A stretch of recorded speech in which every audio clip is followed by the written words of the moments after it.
السلام عليكم ورحمة الله وبركاته. حبايبنا واخواتنا واهلنا في مصر كلهم. عبد الفتاح السيسي، عيني في عينك كده، بص في عيني هنا عشان عايز اقول لك حاجة. عيني في عينك، العين في العين كده. انت في عندك تقارير على مكتبك دلوقتي من الجواسيس بتوعك في مصر جوه البلد بتقول لك ان انت عبد الفتاح السيسي كبيرك في البلد 6 شهور، وانت عارف ان انت النهاية. ليه بتعذبنا وليه عاوز تتعبنا وليه عاوز تضايقنا؟ سيب البلد سلم لنا البلد بأمان وسلمها لنا سليمة علشان نقدر نلم اللي باقي منها اللي انت بعته. عندك تقارير على مكتبك من جواسيسك في البلد بتقولك يا عبد الفتاح السيسي، التقارير على مكتبك بتقولك كبيرك 6 شهور. سلم البلد سليمة أحسن. انت مش هتنفع، انت شخص مجرم ومغتصب الارض. انت محتل مصر وجاي تدمرها. احنا بنقول لك اخرج منها. احنا عارفين ان انت هتهرب وانت مجهز كل حاجة، وعارفين ان انت هتهرب. اللي هيساعدوك في الهرب هنحاسبهم ان شاء الله. كل حاجة لها وقتها. انت عندك تقارير على مكتبك بتقول كبيرك 6 شهور، والناس هتجيب الاخر معاك، صح؟ طب انت بتقاوح ليه بقى؟ بتقاوح ليه يا لخماهو؟ واحد من جواسيسك عبد الفتاح السيسي، واحد من الجواسيس بتوعك اللي انت مسرحهم على الشعب، بيقول لي انت واخد كام؟ واخد كام في الموضوع ده؟ كام ايه يا ابني؟ واخد كام ايه؟ انت ما عندكش نظر؟ ده انا لما باجي اوري الناس حاجه على التليفون بتاعي، التليفون شاشته متكسره. التليفون شاشته متكسره. واخد كام ايه يا واطي زي سيدك اللي بيبعتك السوق؟ بتخلي عندك شوية شرف، ولا انت عشان ما عندكش شرف بتهالك الناس كلها زيك؟ ياض انا فدائي، انا شخص فدائي. انا هنا رقبتي للغلابة اللي انتوا سحلتوهم، الغلابة اللي انتوا سحلتوهم وزحفتوهم على وشهم. واخد كام ايه يا واطي؟ يا بيئة واطية. اسمع كده معايا حبيبي، من غير ما تسمع انا هقرا لك انا. بيع رأس الحكمة وراس جميلة وراس بيناس، وبيع تيران وصنافير، والتنازل عن مياه النيل بالسد الأثيوبي، التنازل عن مئات الآلاف من الميلات المربعة المليئة بالغاز الطبيعي لليونان يا حبيبي في البحر المتوسط، إغراق مصر بالديون للبنك الدولي وبعض الدول، للتنازل عن 7 مليون أوقية ذهب في منجم السكري يا عصابة ب2 مليار، اتفاقية الكويز التي دمرت تماما مصانع الغزل والنسيج المصرية، إغلاق بيع وبيع أكثر من 13 ألف مصنع، وهناك 6000 مصنع آخر في طريقها للتصفية يا عصابة يا ولاد الكلب، يا شوية شولة قاعدة. والإغلاق إنه الإفقار المتعمد للشعب المصري، تدمير البيئة الاجتماعية والأخلاقية، وتدمير الأسرة، والتضييق على المثقفين والعلماء، وسجن خيرة شباب مصر. كل هذا يدل على ماذا؟ هل يوجد نظام يتنازل عن حقوق البلاد من الغاز والجزر يا ناس يا واطية، والحدود والثروات، إلا لو كان نظام جواسيس؟ والله العظيم 3. الراجل الشخص اللي بعت لي التعليق ده اصلي. شوف، انا مش قاعد بكلم ناس اي كلام. الشعب المصري بص، يعني تعليق جاي لي من شخص واحد، مش عايز اقول لك بقية التعليقات. تعليق من شخص واحد بيدل ان مصر فيها كفاءات وناس متفتحة ومثقفة ومتعلمة ودارسة، ناس عندها ثقافة ودراسة اقتصاد اكتر منكم يا شوية شولة. والله العظيم يا عبد الفتاح السيسي، انا عارف ان انت قاعد دلوقتي بتتفرج عليا وانا بكلمك، وعندك تقارير على مكتبك بتقولك ان انت كبيرك في مصر 6 شهور. 6 شهور. وكل القصور اللي انت بنيتها وكل الحوارات اللي انت عملتها دي هنشغلها متاحف، نفتحها متاحف للشعب الغلبان، تعمل دخل للغلابة، ويبقى فيه كرامة وعزة كده، والمواطن يحس بأرضه. في تعليق تاني واحد بعتهولي عجبني برضه، أصغر من ده. بص بيقول إيه، اسمع: هذا عمل رائع من الرئيس بلحة وحزبه الأمني مستقبل وطن المسيطرة سيطرة تامة على نواب مجلس الشعب الذي أعضاؤه يتمتعون، أما العمل كمستشارين لاجئين والمقيمين أو الحصول على تسهيلات في استيراد المواد الغذائية الفاسدة، يا ناس يا فاسدة، بقرار نيابة أو خلافه من جهات مش واضحة الكلمة.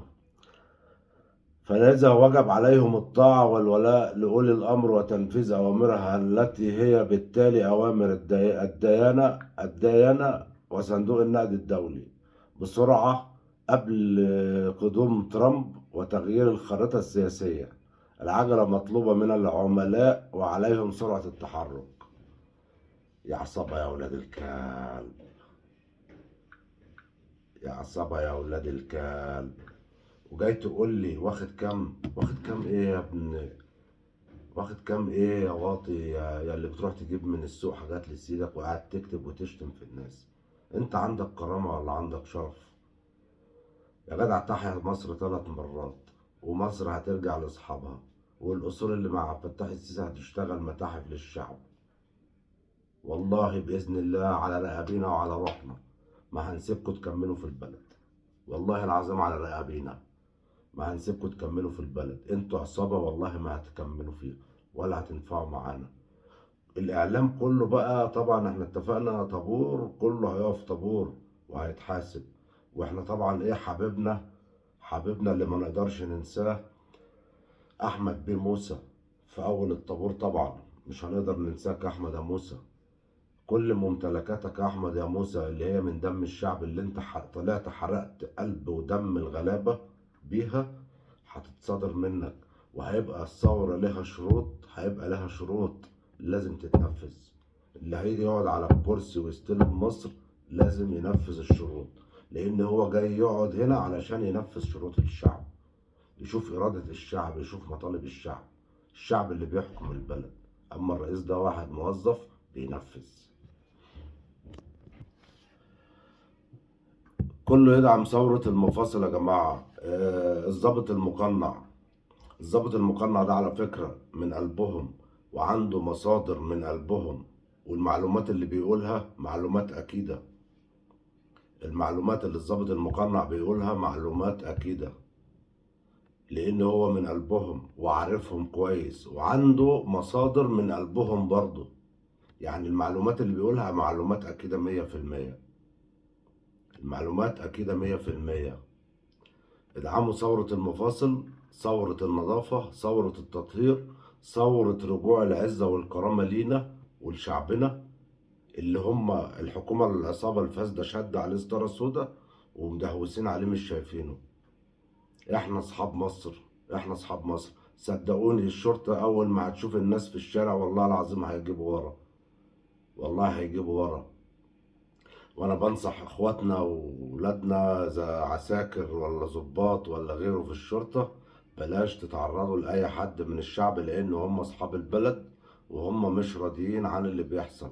والناس ديت عاوزة تعيش بكرامة، عايزة تعيش بكرامة ويحس ان هو في بلده، مش مضطهد او معيشينه في قهر او في خوف او في فقر او في ضعف او في مرض او في غيره.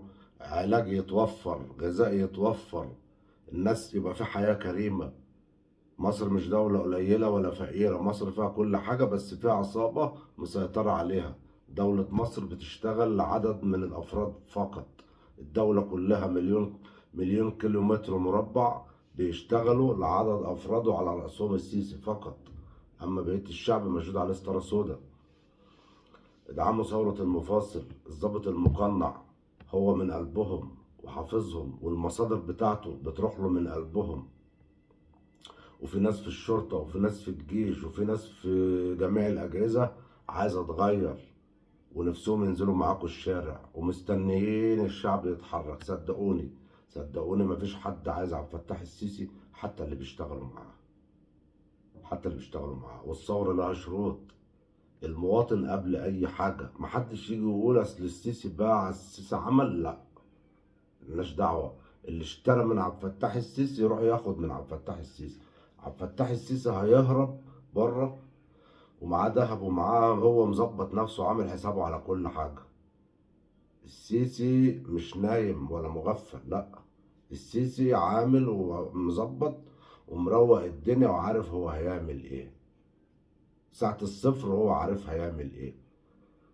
في الحالة دي اللي اشترى من عبد الفتاح السيسي يحاسب عبد الفتاح السيسي. مصر مش للبيع، ومصر مش للمؤامرات، ومصر مش محتاجاكم. مصر مش محتاجة لحد. الدولة اللي هتتعامل مع الشعب المصري بنظافة، بنظافة وبأمانة، على راسنا من فوق. الدولة اللي عايزة تستعبط وعايزة رئيس دكتاتور علشان يكون طماع وتديله فلوس وتاخد اللي هي عايزاه من مصر، الدولة دي ما تلزمناش. العالم كله عايزنا، احنا مش عايزين حد. احنا مش عاوزين حد. الغاز بتاعنا وثرواتنا ورواياتنا دي كلها نحافظ عليها للناس اللي بتصرخ. واي واحد لجنة كلب ما عندوش شرف ولا امانة يركن على جنب، ما يطلعش يطبل ويبخر. انت عيشتك حرام. انت لو عندك شرف، اذا عندك شرف وانتماء لشعبك اللي بيزحف على وشه، مش هتطلع تبخر وتطبل لسيدك اللي بيبعتك السوق تجيب له طلبات.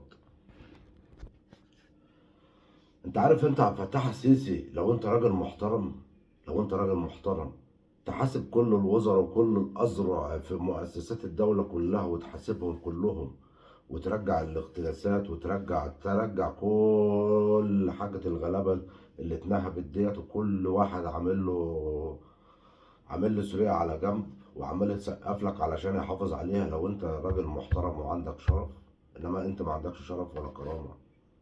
انت راجل ما عندكش شرف ولا كرامة. انت راجل عايش في سخن وبارد وفي قصور، قصر في العلمين على البحر، وقصر مش عارف فين، وكل قصر 50,000 متر، وكل قصر متكلف 33 مليار، وعربيات وتكلفة في الدولة وتكلفة ومص دم في الشعب. وتيجي تقعد تمسك لي الميكروفون تقعد تقول كلام كأن واحد قاعد على مصطبة مش رئيس مصر، وقاعد والناس قاعدة وراك. يا عم الحاج، انت شفت عمرك في حياتك رئيس جمهورية بيقعد القعدة اللي انت بتقعدها دي؟ في رئيس جمهورية بيقعد القعدة اللي انت بتقعدها دي؟ ما بتقفش كده وشك للناس ليه وتتكلم؟ وبعدين الناس اللي انت بتكلمها دي مش هم مصر. الناس اللي انت بتكلمهم دول وبيسقفوا لك مش هم دول مصر. مصر انتوا شادين عليها ستارة سودا ومشغلينها لحسابكم، والبلد شغالة لعدد أفراد معين بس في الدولة. الغلبان مسحول، الغلبان انتوا ساحلينه. واحد تاني لجنة ولا معرفش مخابرات ولا ايه طالع بيقول لي انت منزل فيديو للبنت الصغيرة اللي امها الشرطة مضطهداها، اسم الدخيلة في اسكندرية، اللي هي كشفت فساد التطعيم الفاسد وبيحاربوها، ورايحين عم مربين الرعب لبنتها في البيت، عندها مذاكرة وعندها ده وده، وأسرة عايشة مع بعضيها، والست أمها طالعة عمالة تصرخ انجدوني منهم وقافلة الباب، وكل شوية الشرطة راح عايزة تقتحم البيت يلاقوها بتصور وهم راجعين، ومربين للست الرعب علشان هي كشفت فساد واحد فاسد من ضمنكم، من ضمن الفاسدين اللي فيكم. طالع يقول لي هي لو لها حق هتاخد حق. ايه يا حبيبي؟ حق ايه يا حبيبي؟ الغلبان في مصر احنا عارفين بيتعمل في ايه. الغلبان في مصر عارفين بيتعمل في ايه. ما تطلعش تحليط وتقعد تبخر لسيدك والكلام ده يا باشا. وضع مصر واضح زي الشمس، يعني انت العالم كله شايف عارف. المواطن ما عادش يا جدع الناس ما عادتش متحملة. الناس ما بقتش متحملة. انتوا معانا في البلد ولا مش معانا ولا فينا انهي داهية؟ الناس ما عادتش متحملة. الناس ما عادتش قادرة. اتقوا الله في الناس واتقوا الله في نفسكم. السكة اللي انتوا ماشيين فيها دي مفيش منها رجوع. يعني انت لو حاولت تصلح مش هتعرف تصلح، لان انتوا مش سايبين حاجة عشان تتصلح. التصليح الحقيقي والصلاح الحقيقي ان انتوا تسلمونا البلد سليمة، نلم اللي باقي منها. محمد بن زايد ومحمد بن سلمان انا بقولها لكم، ملكوش عندنا حاجة في مصر خالص. دفعت فلوس لعبد الفتاح الخسيس، حاسبوه. انتوا عملكوش حاجة عند شعبنا، شعب مصر. انتوا ملكوش حاجة، لا جزيرتين ولا راس حكمة ولا بنياس ولا جميلة ولا غيره. كل الجزر دي شكرا. عمرو اديب، انت جيت في مرة قدمت لنا واحد اسمه محمود السيسي على اساس ان هو ابن عبد الفتاح السيسي، وطلعته عندك في القناة في مصر على اساس ان هو محمود ابن عبد الفتاح السيسي. وفي النهاية اتضح تشابه اسماء ويتضح ان اسمه محمود السيسي، بيشتغل صيدلي، مندوب صيدلي. وهو كل الموضوع ان هو شبه محمود السيسي. حضرتك جبته لنا طلعته للشعب على اساس ان هو ابن عبد الفتاح السيسي. الاستخفاف والمسخرة وصلت بيكوا لكده معانا. طيب انت دلوقتي يا عمرو اديب هربت بره مصر وقاعد في السعودية، ودلوقتي بتعارض النظام المصري من بره في السعودية. ماشي. بس برضو ده مش هيغفر لك اي ممتلكات ليك في مصر. انت ولميس الحديدي زوجة حضرتك هتتاخد منكم، ودي هتبقى شروط في اول الورقة من الشروط اللي هتتحط للرئيس اللي هيجي ينفذ طلبات الشعب وارادته ويرجع له كرامته على راسنا من فوق. ما فيش يبقى نخليها كده لحد ما يجي واحد احنا ينفذ شروطنا واوراقنا، لان لازم الغلبان في البلد يتراضى قبل اي حد. لان هو الغلبان ما عندوش استعداد ينتظر لما يجي واحد يصلح، ما عندوش استعداد. هو مش قادر يستحمل لبكره الصبح، هو مش قادر يستحمل لحد بكره الصبح. في بداية الورقة في أول السطر أهم حاجة الغلبان يتراضى بسرعة، وبعدين بقى نشوف إحنا هنصلح البلد إزاي. لكن الغلبان قبل ما يموت. ادعموا ثورة المفاصل. الضابط المقنع الضابط المقنع ده من قلبهم، وحافظهم وعارف أوراقهم ووثيقتهم وعارف كل حاجة، ودارس أكتر مني وفاهم أكتر مني، والمصادر بتاعته من قلبهم. ادعموا ثورة المفاصل، وبإذن الله قربت. عبد الفتاح السيسي عنده تقرير على مكتبه إن الشعب آخره معاك 6 شهور، علشان تبقوا عارفين. وهم عارفين إن هي جاية جاية وفاهمين كل حاجة، وكل واحد فيهم مظبط نفسه وعارف وعامل حسابه. المسروقات بتاعته اتهربت بره، كل كلب فيهم مسروقاته اتهربت بره، علشان تبقوا عارفين يعني. يلا بقى ايه، خلينا نلحق نلم اللي باقي من البلد. نلحق نلم اللي باقي من البلد. اشوفكم على خير ان شاء الله، وباذن الله فرج ربنا قريب ان شاء الله، وربنا معانا باذن الله. فرج ربنا قريب. عبد الفتاح السيسي دلوقتي بيتفرج عليا، والمخابرات بتتفرج عليا، وكل رموز النظام الفاسد والعصابة بيتفرجوا عليا دلوقتي. ها، وبتتفرجوا علينا ومتابعينا وكل حاجة، واحنا بنقول لكم مش هتقعدوا معانا. احنا عايزين نظام شريف يحكم بالعدل، بالدستور المصري يتطبق.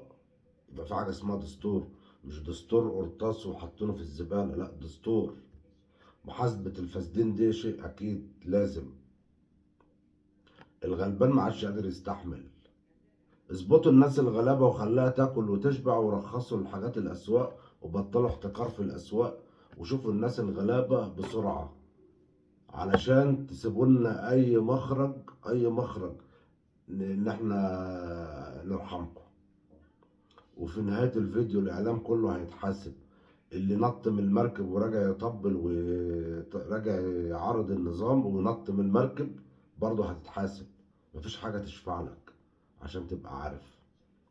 والسلام عليكم ورحمة الله وبركاته. أشوفكم على خير بإذن الله.